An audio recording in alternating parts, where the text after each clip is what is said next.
again, everybody, and welcome to Friday's edition of Big Blue Kickoff Live here on Giants.com. It's presented by Cadillac, the official luxury vehicle of the New York Football Giants. He's Matt Citak. I'm Paul Dottino.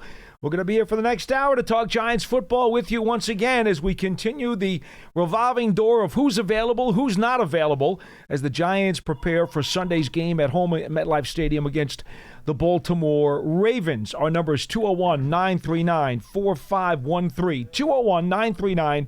201-939-4513. Of course, you could always hit us up on Twitter at #GiantsChat if you're too bashful to give us a call.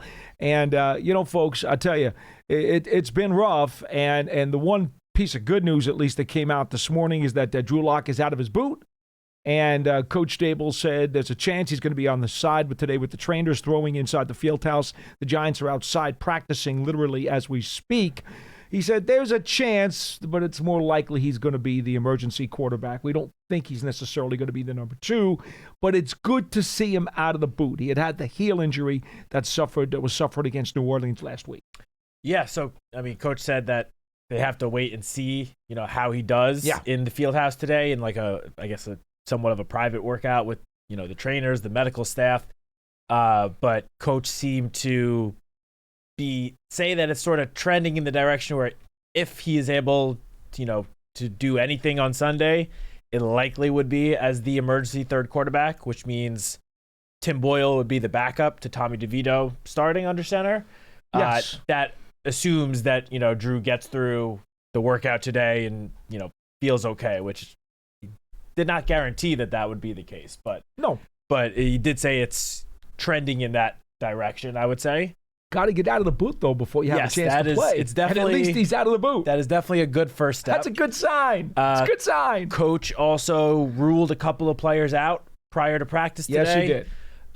Defensive lineman Rakeem Nunez-Roches, guard John Runyon, and linebacker Bobby Okereke, he said would all not be able to suit up on Sunday. And then he said that probably Drew Phillips will also miss this game, which none of those guys have practiced at all this week. So correct. Can't say it's that much of a surprise that they won't be able to suit up. None at all. Yeah. Not at all. Now, on the other hand, he said they want to see how Tay Banks works out today during practice. He's going to try to do some stuff.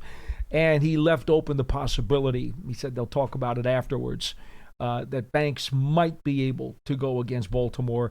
Talking to Jermaine Illuminor yesterday, he and Evan Neal were both limited. Neal feels very confident he's going to play. So does Illuminor. In fact, Illuminor saying that, hey, I played with the Ravens. I'm not missing this game. Yeah, he straight up said yesterday, I will be out there. You can count on it. So, I tend to believe when a guy is that confident that he'll be out there. And especially since Jermaine has made it back to the practice field. It's not like he hasn't practiced at all. He has been limited in practice this week. So I would say there's pretty good chance that he's out there at left tackle come Sunday. It's nice to hear a pro athlete for a change just come right out and say, yes, I was with that team at one time. I'm definitely playing this week. So many times they'll say, oh, it doesn't mean anything. I'm playing my former team. Not a big deal. Every once in a while you'll get somebody who, because of some bitterness, will say, yes, I circled that on the calendar.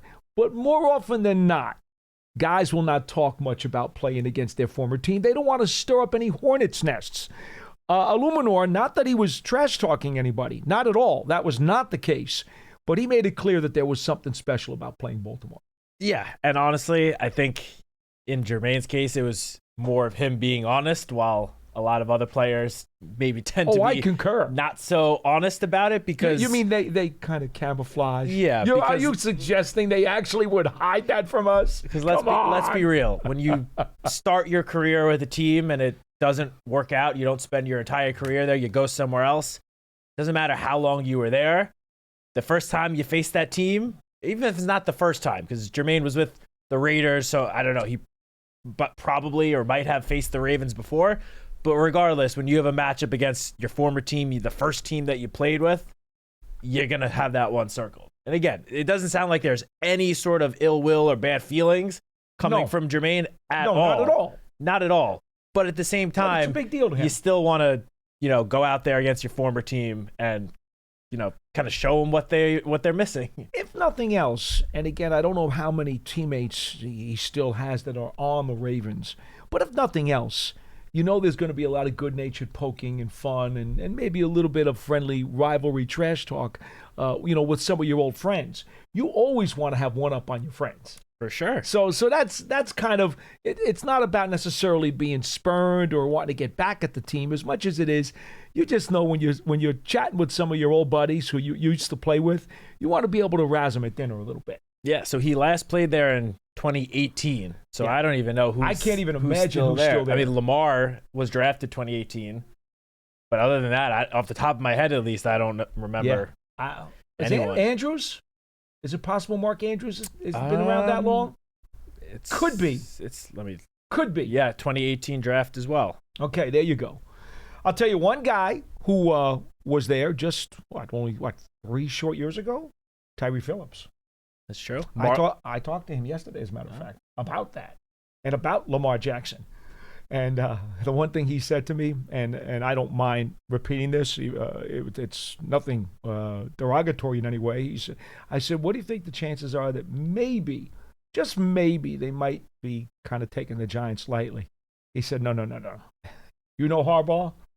No, they're not taking the Giants lightly. And furthermore, they're coming off of a bye week, and they got a bad taste in their mouths because they lost to Philadelphia on that previous game. They've lost 2 out of the last 3, and they've kind of put their playoff situation, it's kind of been bruised a little bit because they've lost 2 out of the last 3, and now they have 5 losses on the season. He said to me, no, absolutely no way are they coming in here, limping or bruised or with their heads down. They're coming in here to try to prove a point over the last month of the season that they're going to be reckoned with. He said, I don't have any doubt that they're going to be primed for this game. Yeah, I mean, as you mentioned, they're still in good shape for the wild card, but their chances of winning the AFC North have taken a big hit with the Steelers having the success that they're having with one of those 2 losses that you were referencing being to Pittsburgh. Mm-hmm. So, yeah, I mean, I know we hear the term, and it's tossed around a lot, trap game, but Baltimore has had 2 full weeks to think about that last loss against the Eagles and have 2 full weeks to get healthy, get prepared, and, enter this final stretch of 4 games of the season. And as you mentioned, John Harbaugh, he's just not the type of coach that will let his team overlook one opponent just to think about the opponent coming up. Because the Steelers do play the Ravens do play the Steelers next week. And, that might be in the back of their minds a little bit. They don't win this game. That game doesn't mean much. Yeah, I don't think that is going to have any effect on them come this Sunday. They're going to come ready to play because they know they need to win this game. If they lose this game, then their playoff chances could take a big hit, especially if the Colts can pull off the victory over the Broncos. Then all of a sudden, that wild card race is real bunched together. So, yeah, I don't think the Ravens are going to come into this game and overlooking the Giants at all. Now, one of the crazy numbers that you can read about when you start previewing this game, and look, folks, I get it. Giants have lost 8 in a row. They're 2-11. They're in an awful lot of trouble just trying to, put forth a really competitive kind of game. They're heavy underdogs in this game. Nobody's going to pull any punches on that. That's the way it is. But as we all know, you have to play the game. But one of the crazy numbers that, if you can believe this, and you better because it's true, since Lamar Jackson got to the NFL, he's 23-2 against the NFC. And his only 2 losses in 2022 against the Giants, 24-20 at MetLife Stadium. Remember the fumble causing hit in the final minutes. Kayvon strip sack. Yes. I believe Leonard Williams recovered it, did he not? I believe so. And in fact, I should remember that because I interviewed Leonard after the game on the field. And then the loss to Philadelphia a week and a half ago. The only 2 NFC teams to beat Lamar Jackson as a starting quarterback. He is 23-2. So, if you believe in numerology and you want to add that to your fire for the Giants possibly pulling off an upset, well, you can't say we didn't tell you. Yeah, that is true. Lamar has kind of had his way with the NFC since coming into the league. So right. we'll see what happens. 201-939-4513 is our number. You could always get an archive of this show if you're not watching or listening to us live on the Giants Podcast Network, the Giants mobile app, podcast platforms everywhere, and at giants.com/podcasts. We go to the telephones, and let's start it off with Big Ed from Maryland. Big Ed, you're first up. How's it going? What's up, Big Paulie? How you doing, man? It's cold, man. How you guys It's doing, really man? cold. I know. It's getting really Arctic out there. How many folks from down to the Baltimore area do you think are coming up on Sunday for the game? Not many, because we're not in that winning position. Now, if we were winning or close to winning or something, yeah, this would be a big deal.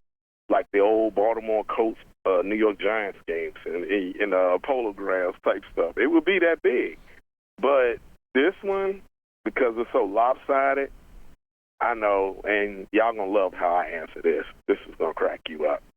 Charlie yesterday, right, I listened to the call, right, John Schmelk, the king, right?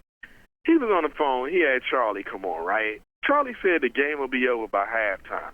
Well, I'm going to hit you up with this one. Y'all love this. Hey, Charlie.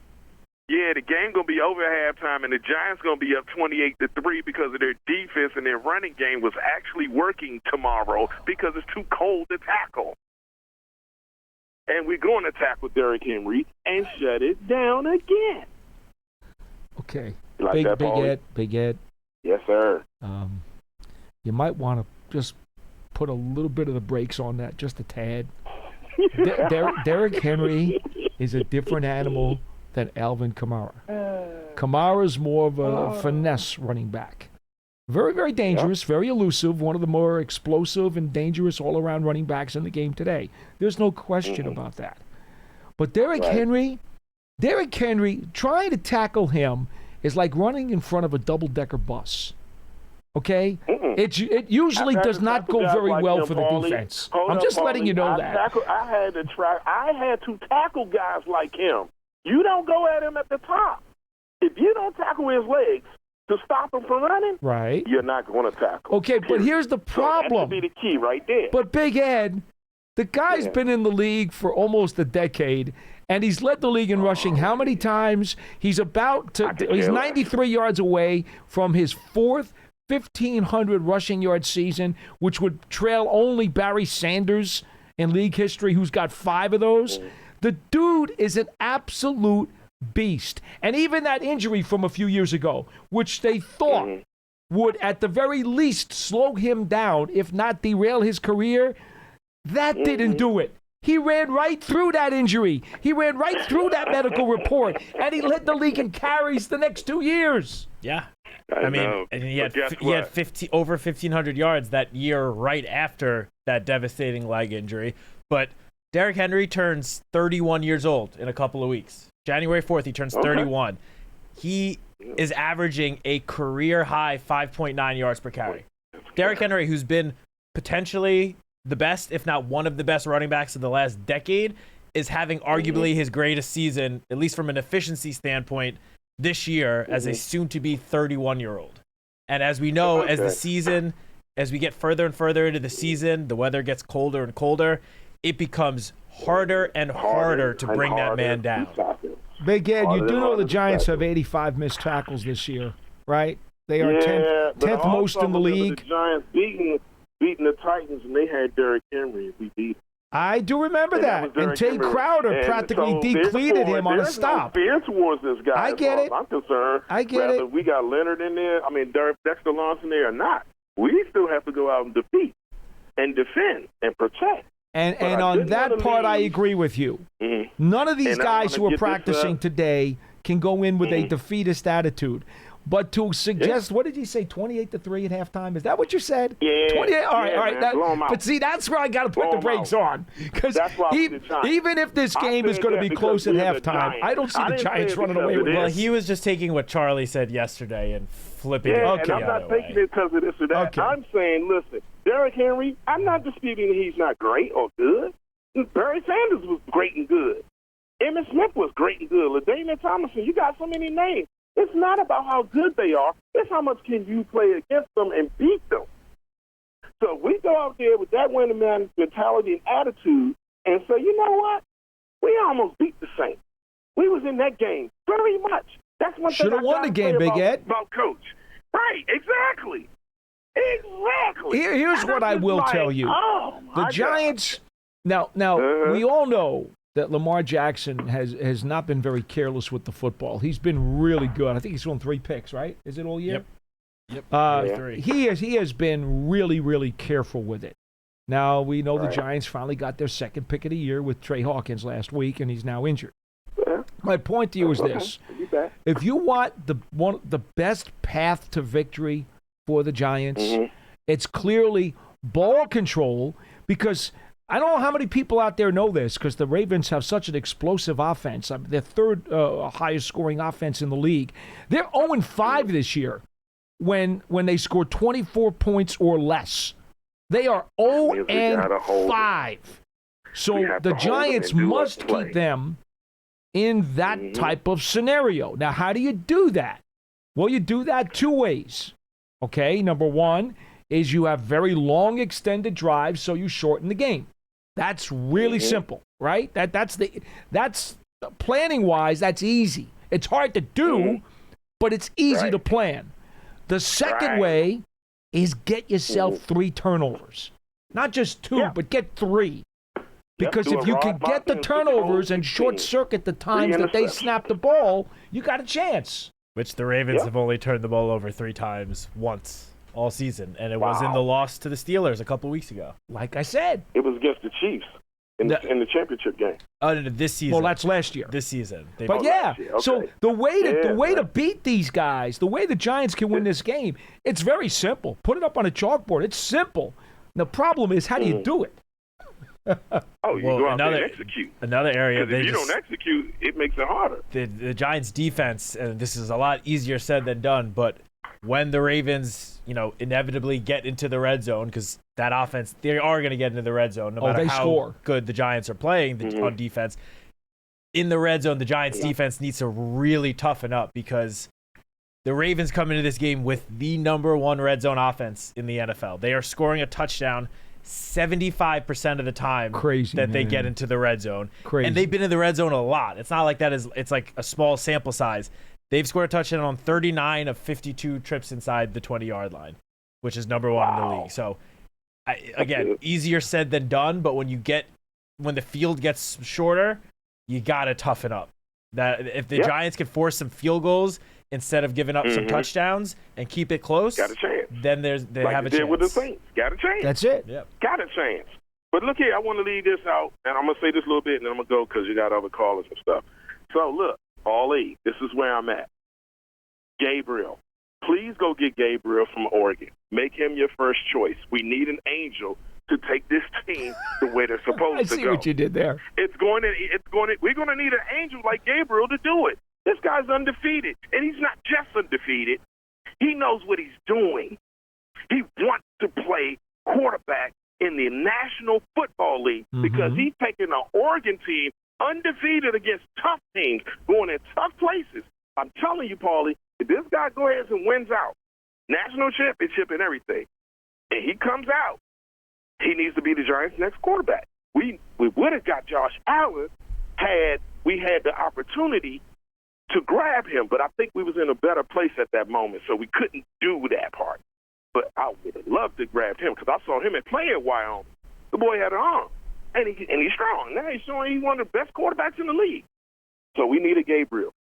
Just remember that. We need a Gabriel. Big Ed, I'll back you up. If this happens, I will back you up to the rest of the guys on the crew and say that you called it first, okay?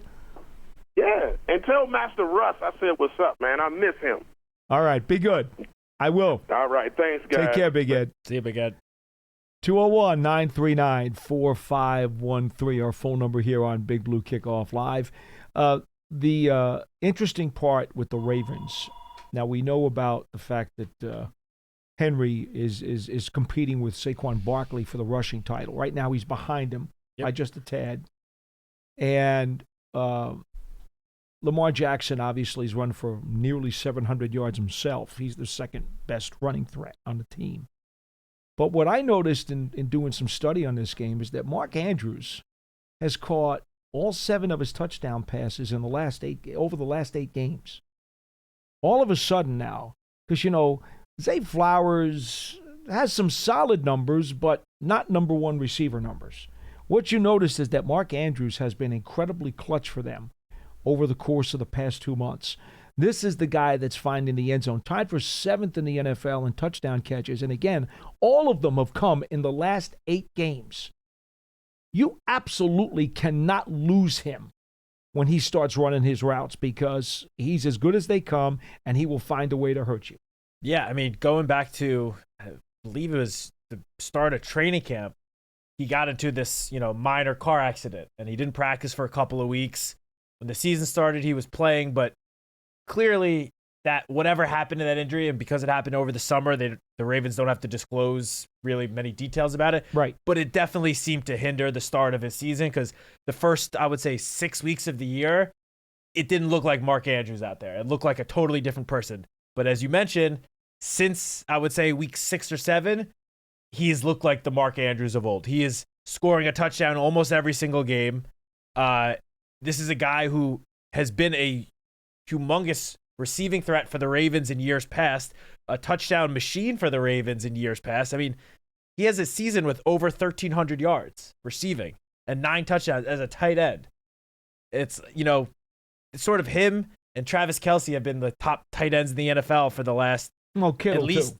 And Kittle, at least the last 5+ years.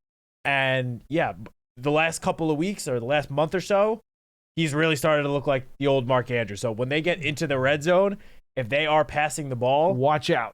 He's going to be the number 1 target in the red zone because Zay Flowers is great, but his skill set is more suited for, when you need a big chunk play, just get the ball in his hands and let him go to work because he's very shifty. He's very elusive and quick. Mark Andrews is just a humongous target where you throw the ball up to him in the end zone, there's a decent chance he's going to come down with it for a touchdown. Better than decent. He's himself again. He's definitely himself again. He has been him. He has been the deadly tight end weapon that we all know him to be. And I think because of what you said earlier this season, you didn't hear anything about him. No. He was just kind of like floating under the radar. It's like, he wasn't even on the field that much. No. Like he was banged up. And people kind of like forgot about him. And to be frank, that was a very bad mistake because he's woken up. Yeah, and he's hurting people. He's doing what he always used to do. 201-939-4513 is our number here on Big Blue Kickoff Live. We are here until 1:30 p.m. Eastern Time. Coach Marvin, you are next on the program. Always good to talk to you. Hello. How you doing, Paul, Matt? How y'all doing? We're getting along, Coach. How you been? Yeah. Oh, I've been okay. Just been watching the games and listening to the show. I haven't really called in the last few weeks. I've just been kind of sit back and trying to take everything in and listen to what people have to say and watch the games themselves. And, just sitting and listening. It's a lot of people talking and a lot of people having different opinions about the team, which makes it hard. And I know the team is going through some issues, and they're going through some bad times. I think that we just don't have that superstar player on either side of the ball. I think Dexter is a star player, but playing at the nose tackle, I don't think that's a position of dominance in the game. Usually it's an edge rusher or it's a quarterback, and because those two impact the game so much in those two positions. Well, he likes to think of himself as sexy Dexy, so I don't know if I was going to say, but prior to his injury, I mean, the first 8 weeks or so of the season, he was leading the league in sacks. I understand the point, though, Coach Marvin. You're right. Nose tackle is not one of the 4 premium positions. I get that. It's that position, because that position, it can disrupt offense. But once a guy gets outside on the edge, a nose tackle doesn't really control the edge. I know it might be the exception, but I feel like Aaron Donald might agree to disagree Aaron with you. Donald is an exceptional. Yeah, there's a couple of them, and you could say Reggie White was one of those kind of guys too. So but those are game changing players, and that I think that's what we're missing. And I think it's tough to be in the NFL when you don't have those players. Not saying that you can't win as a team, but it's very difficult when you don't have one or two of those types of players. And I think that's what we need. I'm listening to people criticize them badly, which some of the team do deserve.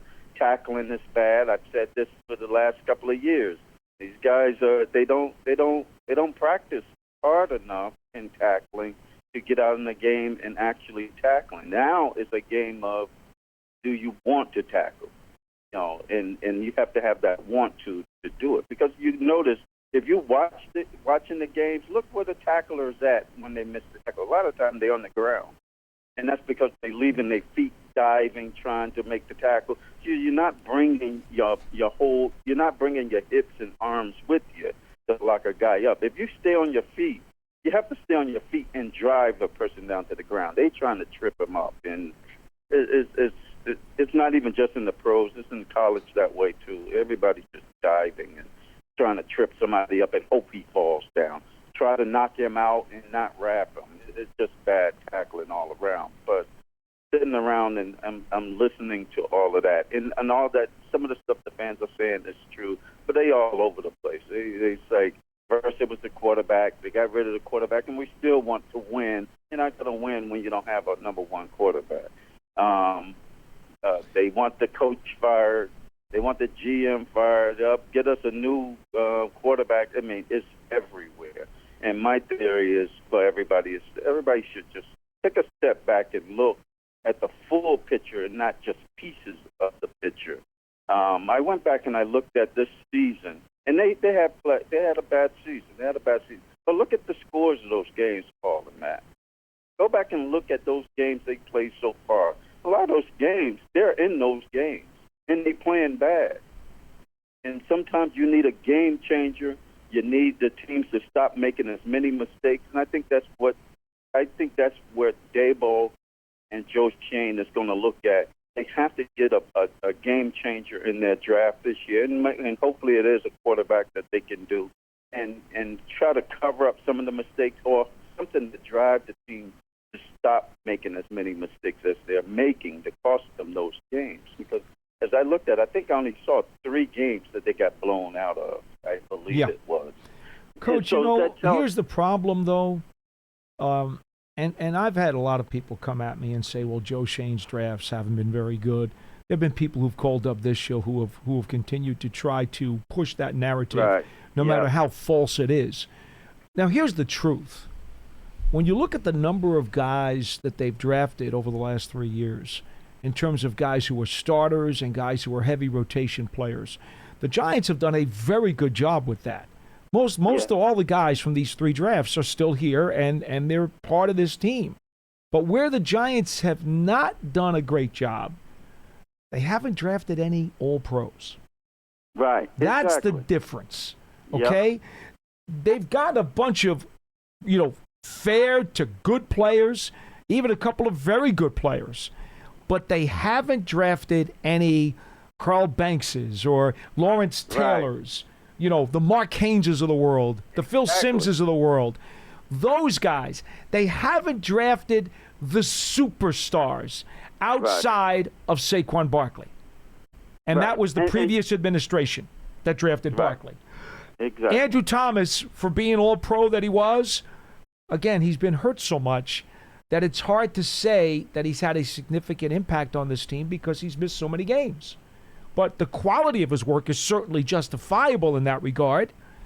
Even Dexter Lawrence was a previous regime's draft. Right. So the legitimate, logical, and rational comment about this administration is they haven't drafted enough superstars. They haven't drafted any all-pro kind of guys. That's fair. And I will not dispute anybody who wants to come on and call with that. But do not tell me that this team is worse off than it was 3 years ago, because that's incorrect. And do not tell me that this administration has not drafted well, because that's incorrect. They just haven't drafted the apple pie to go with the meal. Okay? They've drafted a good solid meal. They just haven't drafted the dessert with the cherry on top. That's what they've been missing. That's exactly what I'm trying to say. Well, that's because you understand the game, Coach Marvin. That's why you're the best caller we have. You know that. Paul, but I hope they're listening to what you just said, though. They got good players, and they go back and listen to, and you're at every draft. You do the show every year. How many times you got a call at the end of that Monday when that draft is over, everybody calling saying they got every pick wrong? I don't remember anybody saying that those were bad picks. They've gone 3 years with logical, rational, team-building picks. Now, what you would hope is that a few of these guys would have sooner rather than later accelerated to all-star level. Maybe Tyler Nubin will be in another year or two. Maybe he will. I don't know the answer to that, Matt. Right, we don't. And that's but maybe he will be. Every team feels the same way, but you're not going to get all pros in all your draft picks. It's a matter of luck, and you happen to pick the right person, and that person panned out. And that's the part I give the administration. I'm not going to crush them on the picks. I liked it. I cheered for those picks. Some of them I wanted before they even picked them. Well, sure. Look, I'll give you a good example, Coach, and it's not always somebody's fault why the guy doesn't achieve higher status. But Kayvon Thibodeau, you know how much I wanted the Giants to draft him, right? I was all over him. A lot of people were scared of him. I was all over him. I wanted the Giants to take him. Now they got him. And he gets, 4.5 sacks his rookie year, 11.5 sacks his second year. He's ascending to be that potential star player. And then this year, he has a bit of a rough start and gets hurt. It's like, wah, wah, wah, wah. You know, you didn't get what you were expecting out of him in year 3.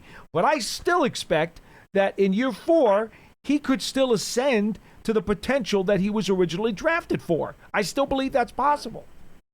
Yes, I felt the same way when he got drafted. It was the same thing with Neal. We got a pass rusher and another tackle.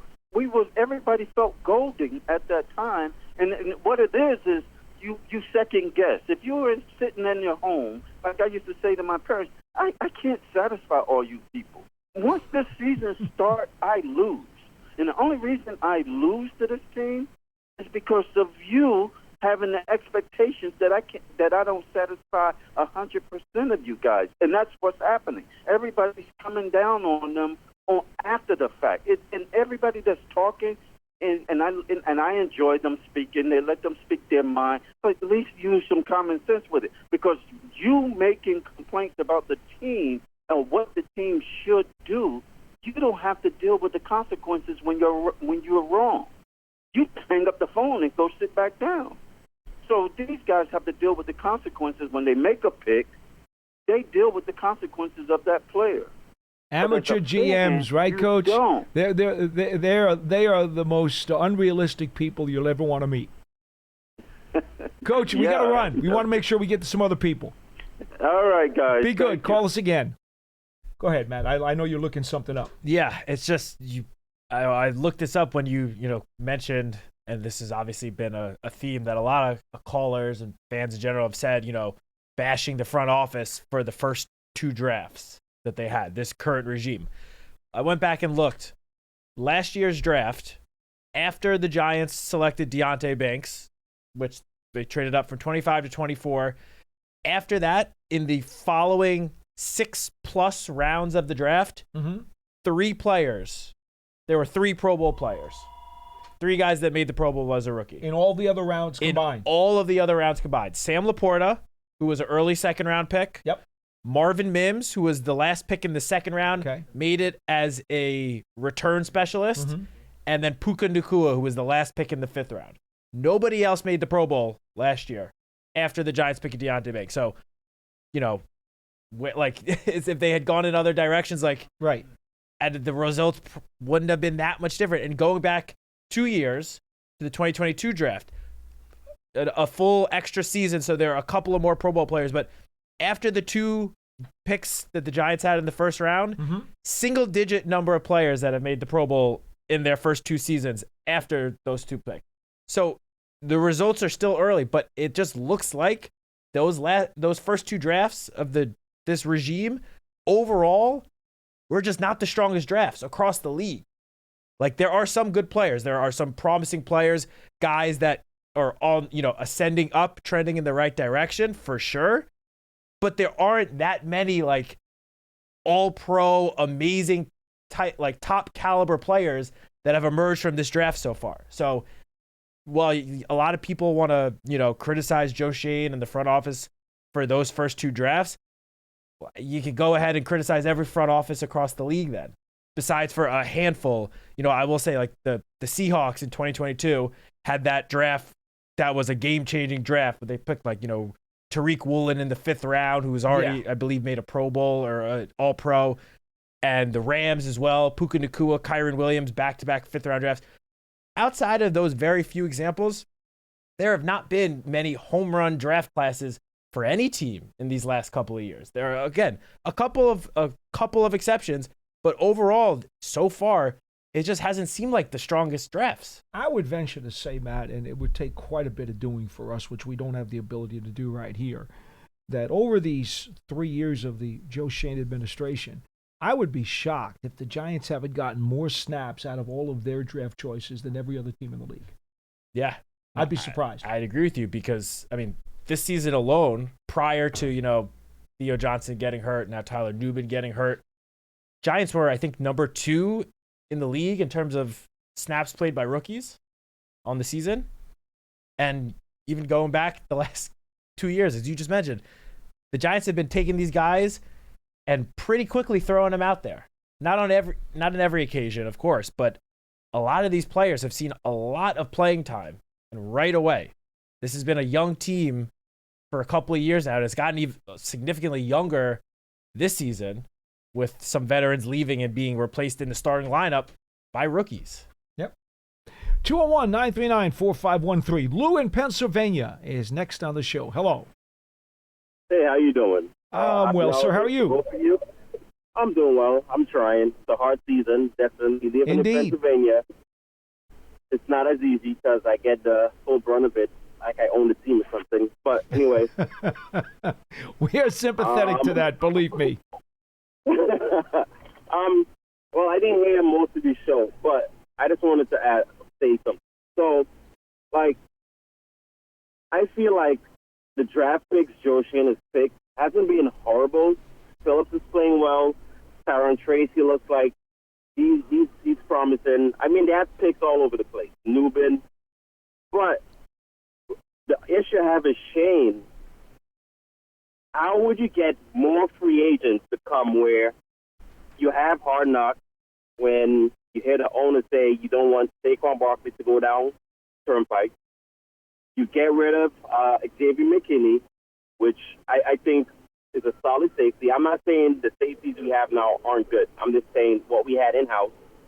And the Giants doesn't have the same coach for at least 5 years. So you're going to have carryover from the next administration. So you can't get rid of marquee players that were on the team. And I feel like when you get rid of players like this, it doesn't help, let's just say, a new coach coming in. So that's my issue against Joe Schoen. Now, my issue with Brian Daboll, look, I'm not into football like you guys, but I'm going up for what I see on TV. When the commentators and when the cameras pan over back to Brian Daboll, tantrum. After a while, I can manage it. So after a while, if you keep yelling at people like that, after they stop listening, because it's not good communication. Even though you give a good idea, it's just they hear the yelling and they stop listening. So it's just, how do you keep a locker room in a positive vibe if that's what's happening? I'm gonna give you a chance to answer your own question. The last 2 weeks, when they fell behind by a couple of scores, and they came back in the fourth quarter against Dallas and came back in the fourth quarter against New Orleans and put themselves within a score with a position to tie or win the game. Did you see the end of those last 2 games? Did it look like the Giants had laid down, quit, and were very satisfied to lose by 2 scores, or did you see a team that tried to come back? What did you see? I never said they laid down. all I'm saying is, we have a good team. I don't think our team is horrible. At the beginning of the season, I think we would have been 2 or maybe 3 in the division. Not as bad as it is going right now. But when you have someone yelling at you constantly, imagine you go to the office every day and you love your job and you get paid well, and somebody's yelling at you all the time. Well, but that's the point. No, I understand what you're trying to say, but what I'm saying to you is the effect. You're suggesting the effect of a guy who has, anger issues, so to speak. You're suggesting that players won't listen. But what I'm saying to you is you've watched it yourself. They have played for him. They have never say die. They keep fighting. They keep getting gritty. If they were not listening to him and his approach, wouldn't it stand to reason that it was really easy to give up in each of the last 2 fourth quarters? But they didn't do that. I mean, do you follow my logic? I think I agree with you, but I think they play more for the guy who's standing right next to them on the field. Well, I can tell you honestly, because I covered the Bill Parcells teams, more than half of that locker room did not like Bill Parcells, but they played their butts off. You don't have to necessarily like your head coach to play your butts off for him or the organization or the name on the back of your jersey or the guy in the next locker to you. Not only that, but I feel like, and John and I spoke about this on the show yesterday, but Coach Dable with those, I don't know what word you use, Lou, tantrums or the screaming on the sideline, that has gone down significantly this year. Like, yes, it still happens occasionally, but it was like the media was driving that as like a big storyline, a big narrative throughout the season last season. Mm-hmm. So much so that Coach Dable acknowledged it and said, like, in the offseason, during offseason workout programs at the start of training camp, that he's going to, try to, I guess, contain himself a little bit more and control his, emotions a little bit more on the sideline. And he's done that this year a lot more. That's true, too. The results have obviously been worse this season than the previous 2 seasons, and that's with Coach, being more subdued on the sideline. Look, the Giants have a lot more problems than any coach who might yell a little bit. If you want to list that as a problem here, that's got to be way down on the bottom of your list. Like behind the missed tackles, behind the untimely penalties, behind the drop passes. There's an awful lot that would rank up much higher. Definitely the drop passes. So I'm joking. I'm not ripping on you. I'm just trying to be fair and trying to make sure that we understand perspective and emphasis.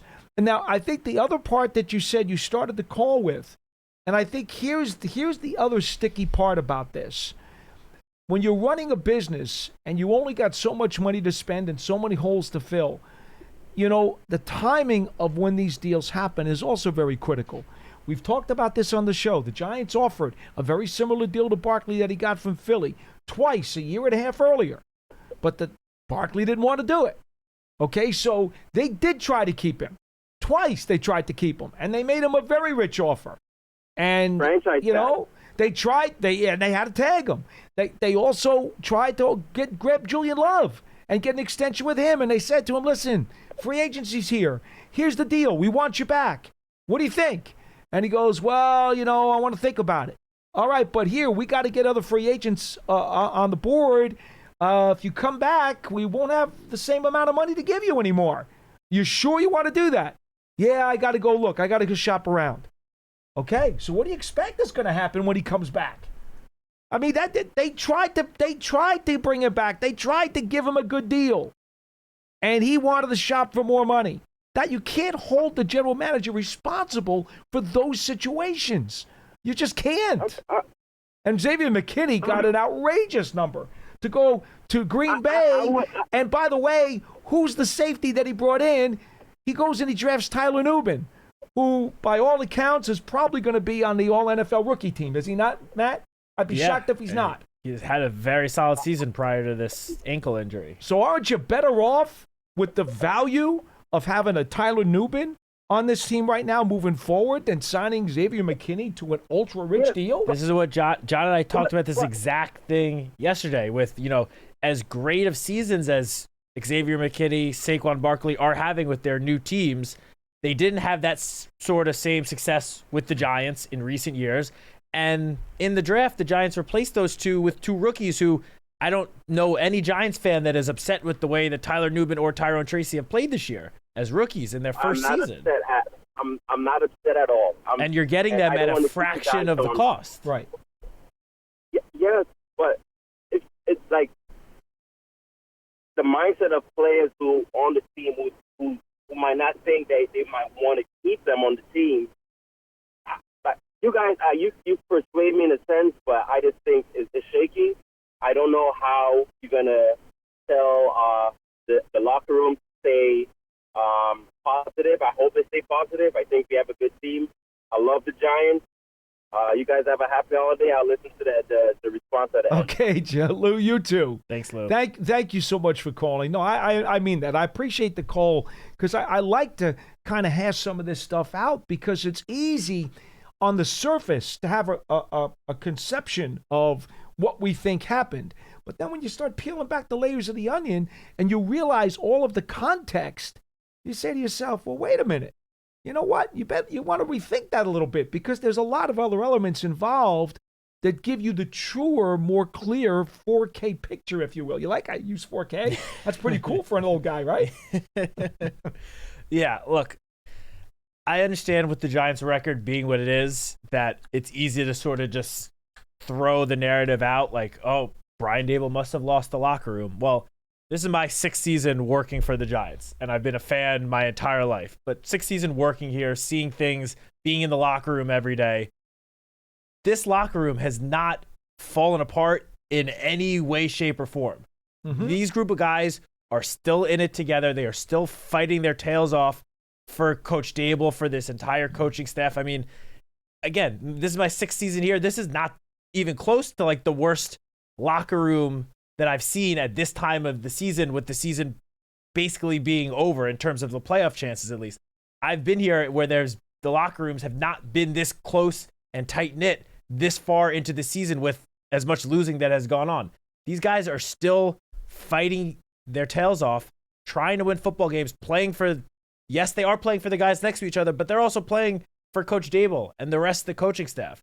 I mean, as you mentioned, if a team had given up and, sort of waved the white flag on the season, they wouldn't continuously have these second half, fourth quarter comebacks where they're putting themselves in a position to win a game. Obviously, they've fallen short, but at the end of the day, like, they're still going out there and doing every single thing they can to win a football game every single week. And that's just not what you would see from a football team if they had just given up on their coach.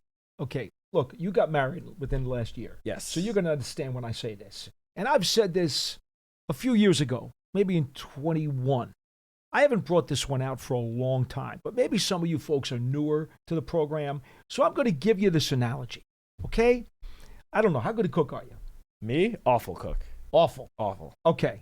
My wife does the cooking. All right. But let's say your wife had a really hard day at work. You got home early, and you got, I don't know, your aunt's or your grandma's or your mom's recipe for some really good meal. And you were like, you know what? I have really good intentions.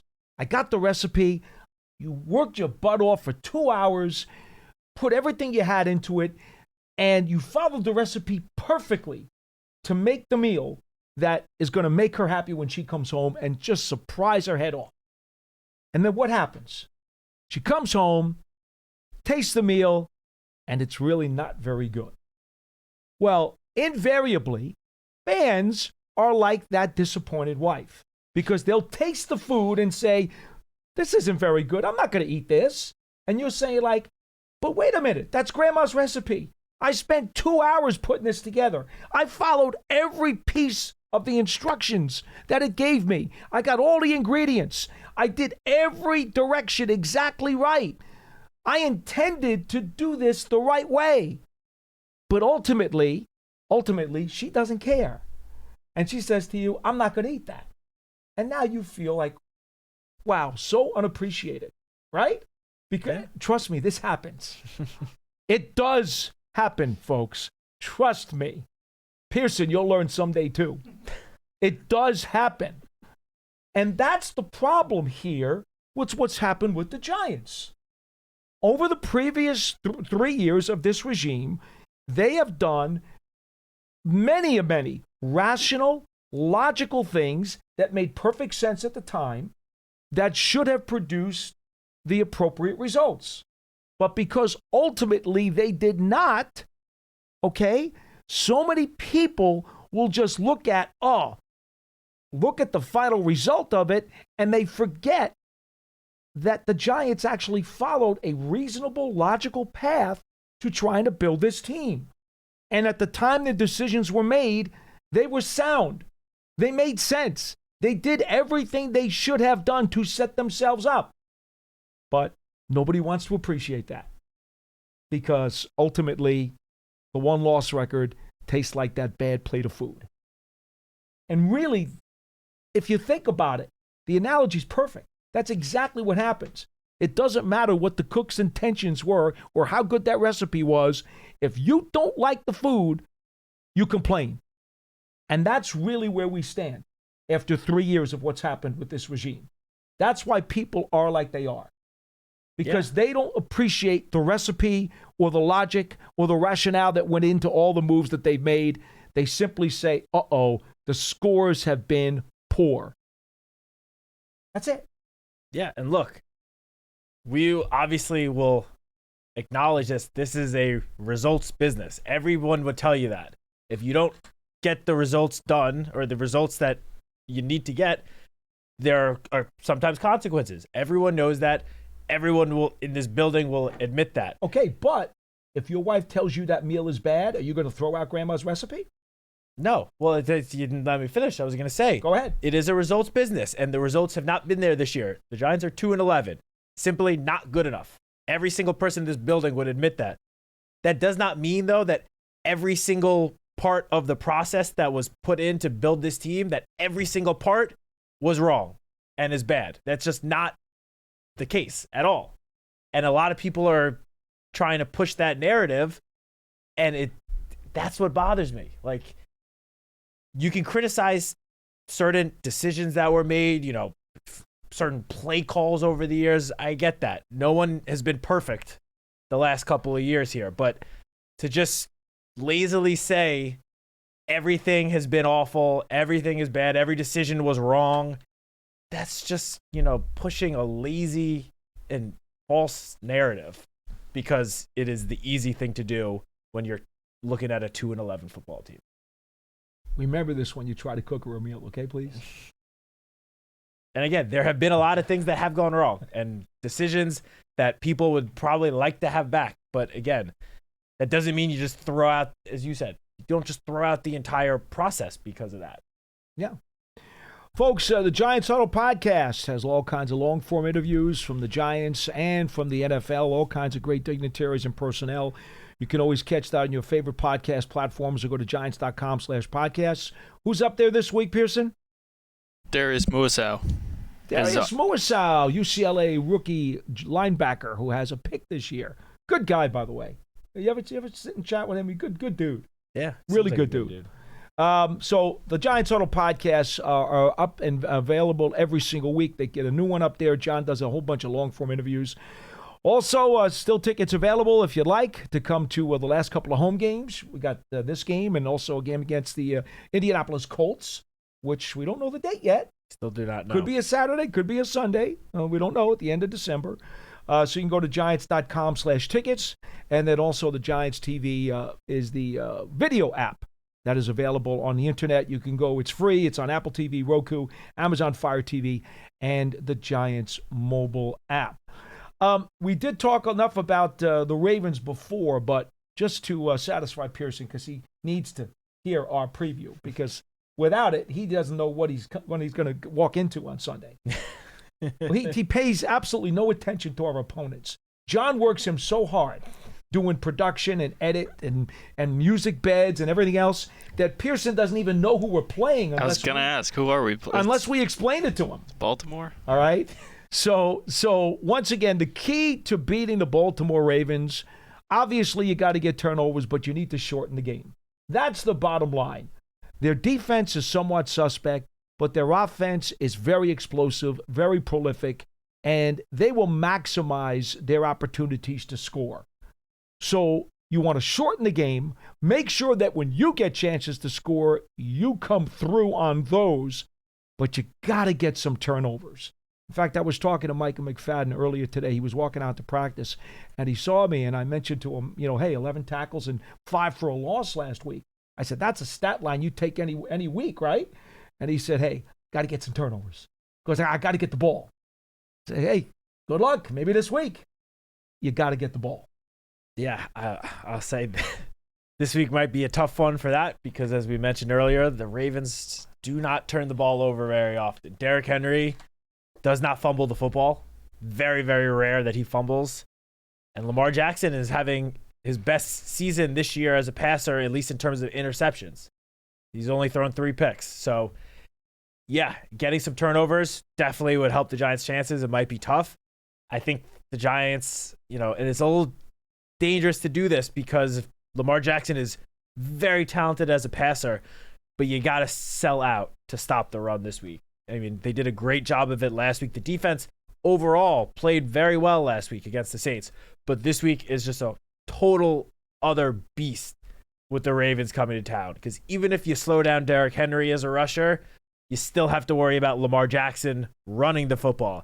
And even if you somehow slow down Lamar and Derrick Henry as a rusher, then you still got to deal with Lamar Jackson as a passer and Zay Flowers, Mark Andrews, even Rashad Bateman as the pass catchers there. So this is probably going to be the toughest test for the Giants defense, especially considering the injuries that the Giants have on defense. Now, one thing that could really help the Giants defense, and you mentioned this earlier, Paul, is you got to have some long sustained drives, which typically to have long sustained drives, you need to have success running the football. And again, that is not going to be easy this week because the Ravens come into this game as the number 1 rush defense in the NFL. But the defense is susceptible through the air. Mm-hmm. They are, while they might be top tier in the run game, they are bottom tier in terms of their pass defense. The corners can be thrown on. This is an opportunity, I feel like, for Malik Neighbors to sort of have one of those games that we saw from him earlier in the season that we haven't seen from him since that first month. He's set up very well. They're going to need him to make a lot of plays and I feel like a lot of yards after the catch. I know that's been a hot term because the Giants have not excelled in that area. He had a good fourth quarter last week. That was the Malik Neighbors the Giants thought they were getting. But this is a sort of game where get the ball into Malik's hands and just let him go to work because you're not going to have a lot of success running the ball most likely. As we kick it out of here, I want to give you Lamar Jackson's line against the Giants back in 2022 because that's the kind of game the Giants are going to have if they're going to beat the Ravens on Sunday. He was 17 of 32. The Giants, by the way, won that game 24-20. He was 17 of 32 for 210 yards, 1 touchdown and 1 interception, and then also lost that fumble at the end of the game. Turnovers, right? Turnovers. Ran the ball 7 times for 77 yards. He had 1 big scramble, I remember. 7 for 77. Yeah, tell me about it. 11 yards per carry. Was sacked twice in that game. So that's Lamar's line from 2022 when the Giants were one of only 2 NFC teams in 25 opportunities to knock off Lamar Jackson's Baltimore Ravens. We will see what happens on Sunday. Radio pregame on WFAN starts at 11 a.m. Kickoff is at 1. After the game, tune in to MSG for the Giants postgame show live, as well as the WFAN radio postgame, which goes 2 hours following the final gun. Any thoughts finally? I'm just going to put a bow on the stuff we were talking about before. Yeah. Giants fans, there's 4 games left. The season has not gone how any of us would have hoped. That includes everyone in this building. Just hang in there. There's 4 games left. We get into the offseason. We'll have a top pick, plenty of draft picks, a lot of cap space. It doesn't, in my opinion, the future is not as dark and gloomy as some are painting it out to be. This is a young core of players. Just hang in there. It's going to get better. With that, we close it out. This has been Big Blue Kickoff Live. It is heard every single weekday, 12:30 p.m. Eastern Time to 1:30 p.m. in the afternoon. Write down the number 201-939-4513, and you could always give us a call. We are brought to you and powered by Cadillac, the official luxury vehicle of the New York Football Giants. We will see you next time.